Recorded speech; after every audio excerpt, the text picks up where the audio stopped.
नमस्कार, आप देख रहे हैं न्यूज इंडिया और मैं हाजिर हूं आपके साथ ऋतिक ठाकुर। बुलेटिन की शुरुआत करेंगे इस वक्त की बड़ी खबर के साथ। कनाडा पहुंचे हैं प्रधानमंत्री नरेंद्र मोदी। अल्बर्टा प्रांत के कैलगरी पहुंचे हैं प्रधानमंत्री मोदी। G7 शिखर सम्मेलन में भाग लेंगे प्रधानमंत्री मोदी। अल्बर्टा के कनानेस्किस में 51वां G7 शिखर सम्मेलन। कनाडा में वैश्विक नेताओं से मुलाकात करेंगे। पीएम मोदी कई देशों के साथ द्विपक्षीय बैठकें भी कर सकते हैं। प्रधानमंत्री मोदी G7 शिखर सम्मेलन में हिस्सा लेने के लिए कनाडा पहुंच चुके हैं। प्रधानमंत्री मोदी अल्बर्टा प्रांत के कैलगरी पहुंचे हैं, जहां पर एयरपोर्ट पर उनका भव्य स्वागत किया गया है। अल्बर्टा के कनानेस्किस शहर में 51वें G शिखर सम्मेलन का आयोजन हो रहा है और यहां पर प्रधानमंत्री नरेंद्र मोदी कनाडा में वैश्विक नेताओं से मुलाकात करेंगे। साथ ही साथ कई देशों के साथ द्विपक्षीय वार्ता भी कर सकते हैं। तो G7 शिखर सम्मेलन में शामिल होने के लिए प्रधानमंत्री नरेंद्र मोदी कनाडा पहुंच चुके हैं। G7 शिखर सम्मेलन में 6वीं बार पीएम मोदी पहुंचेंगे।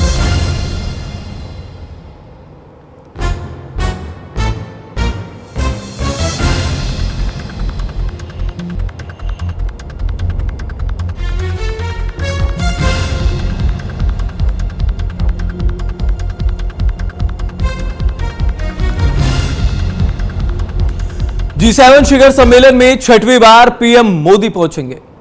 कनाडा के कैलगरी पहुंचे हैं प्रधानमंत्री नरेंद्र मोदी। प्रधानमंत्री मोदी 3 देशों के दौरे के तहत कनाडा पहुंचे। कनाडा में G7 समिट में प्रधानमंत्री मोदी 6ठी बार शिरकत करेंगे। कनाडा के प्रधानमंत्री मार्क कार्नी के निमंत्रण पर G7 समिट में हिस्सा ले रहे हैं। मार्क G7 का सदस्य नहीं है, लेकिन मार्क कार्नी के निमंत्रण पर हिस्सा लेंगे। कनाडा के कनास्किस में इस समिट का आयोजन हो रहा है। प्रधानमंत्री नरेंद्र मोदी अंतरराष्ट्रीय मंच पर कई वैश्विक नेताओं के साथ भी नजर आएंगे। प्रधानमंत्री मोदी G7 समिट में कनाडा के प्रधानमंत्री मार्क कार्नी से मिलेंगे। यूक्रेन के राष्ट्रपति व्लादिमीर ज़ेलेंस्की से मुलाकात करेंगे। मेक्सिको की राष्ट्रपति क्लॉडिया शेनबॉम से भी मुलाकात करेंगे प्रधानमंत्री नरेंद्र मोदी। इसके साथ ही अमेरिकी राष्ट्रपति डोनाल्ड ट्रंप, इटली के प्रधानमंत्री जॉर्जिया मेलोनी से भी प्रधानमंत्री नरेंद्र मोदी मुलाकात करेंगे। जर्मनी के चांसलर फ्रेडरिक मर्च, फ्रांस के राष्ट्रपति इमैनुअल मैक्रों से भी मुलाकात होगी। ब्रिटेन के प्रधानमंत्री कीयर स्टारमर से भी प्रधानमंत्री मोदी की मुलाकात होनी है। समिट से इतर कई द्विपक्षीय बैठकों में भी हिस्सा लिया जाएगा।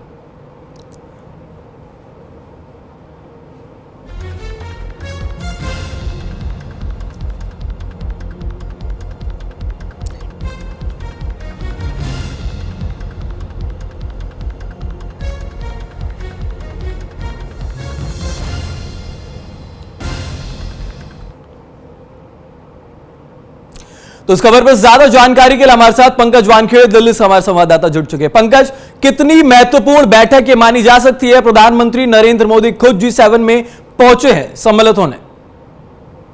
देखिए, बेशक बहुत अहम और खास बैठक हो जाती है, क्योंकि पहली बार प्रधानमंत्री नरेंद्र मोदी कनाडा पहुंचे हैं। नए प्रधानमंत्री बनने के बाद जो कनाडा के नए प्रधानमंत्री बने उसकी मुलाकात करने के लिए पहली बार कनाडा पहुंचे। क्योंकि महत्वपूर्ण इसलिए भी है कि G7 की जो ग्रुप है उस ग्रुप में भारत नहीं है और ऐसे में विशेष निमंत्रण पे प्रधानमंत्री नरेंद्र मोदी कनाडा पहुंचे और वहां पे कई महत्वपूर्ण बैठक भी हो सकती है माना जा रहा है। और ये भी बताया जा रहा है कि द्विपक्षीय बैठकें होंगी।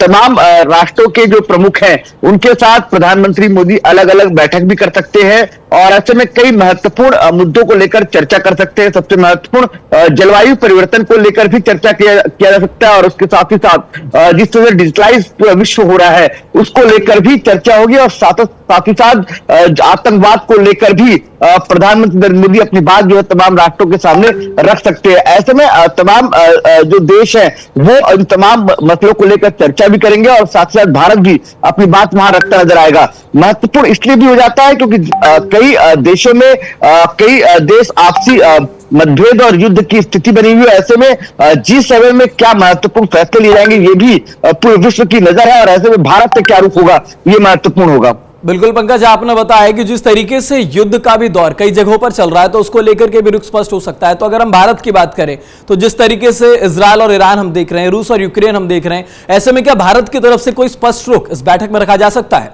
पंकज, बिल्कुल बेशक। देखिए, अब इंतजार करना होगा कि अमेरिका क्या रुख रखता है, क्योंकि आज सवेरे जो डोनाल्ड ट्रंप का एक बयान आया था, ईरान को परमाणु शक्ति नहीं बनने दिया जाएगा, इस बात को लेकर डोनाल्ड ट्रंप ने अपनी तरफ से स्पष्ट किया है। तो ऐसे में तमाम और अन्य राष्ट्र है वो क्या इजराइल के सपोर्ट में आते हैं या ईरान के सपोर्ट में आते हैं, और क्या आने वाले समय में जो लगातार तमाम देशों में जो स्थितियां, युद्ध वाली स्थितियां हैं, उसको किस तरह से सामान्य किया जाए। और महत्वपूर्ण इसलिए भी हो जाता है क्योंकि लगातार जो प्रेशर अमेरिका की तरफ से तमाम राष्ट्रों पर रहा है टैरिफ को लेकर, क्या उसको लेकर भी तमाम राष्ट्र जो है वो अपनी बात रखते हैं। और प्रधानमंत्री नरेंद्र मोदी इसलिए भी महत्वपूर्ण है ये दौरा, क्योंकि लगातार जिस तरह पाकिस्तान और भारत के बीच में जो स्थिति बिगड़ी थी, और उसके बाद ऑपरेशन सिंदूर के का सफल जो ऑपरेशन रहा है, उसको लेकर भी शायद हो सकता है कि प्रधानमंत्री नरेंद्र मोदी तमाम राष्ट्रों के साथ उसको लेकर बातचीत करें, और पाकिस्तान ने जो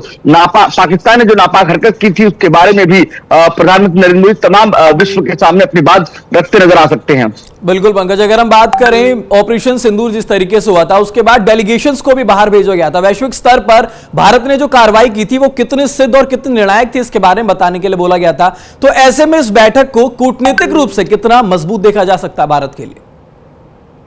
बेशक। देखिए, जैसे ऑपरेशन सिंदूर समाप्त हुआ उसके बाद से लगातार भारत का कई ऑल पार्टी डेलीगेशन है वो तमाम विश्व के अलग अलग देशों में गया और अपनी बात रखा और बताया किस तरह से ऑपरेशन सिंदूर भारत की जरूरत थी और किस तरह से पाकिस्तान नापाक हरकत की थी। तो ये तमाम बातें जो है भारत की तरफ से स्पष्ट की गई थी। अब ऐसे में प्रधानमंत्री नरेंद्र मोदी का ऑपरेशन सिंदूर के बाद भी एक पहला दौरा माना जा सकता है, जो विदेश की दौरा है, और ऐसे में साइप्रस और उसके बाद कनाडा पहुंचना और वहां पे जाके G7 के तमाम देशों के साथ मुलाकात करना और वहां पे अपनी बात रखना और बताना किस तरह से पाकिस्तान की नापाक हरकत रही है और किस तरह से भारत ने ऑपरेशन सिंदूर को सफल किया, और साथ ही साथ आतंकवाद को समाप्त करने के लिए पूरा विश्व एक प्लेटफॉर्म में कैसे आएगा और किस तरह से आगे बढ़ना है। और साथ ही साथ जो साइबर आतंकवाद है या साइबर जो जिससे पूरा देश खतरे में है। बिल्कुल, तमाम ऐसे मुद्दे हैं जो इस बैठक में उठेंगे। लेकिन अगर हम बात करते हैं द्विपक्षीय बैठकों का भी दौर, क्योंकि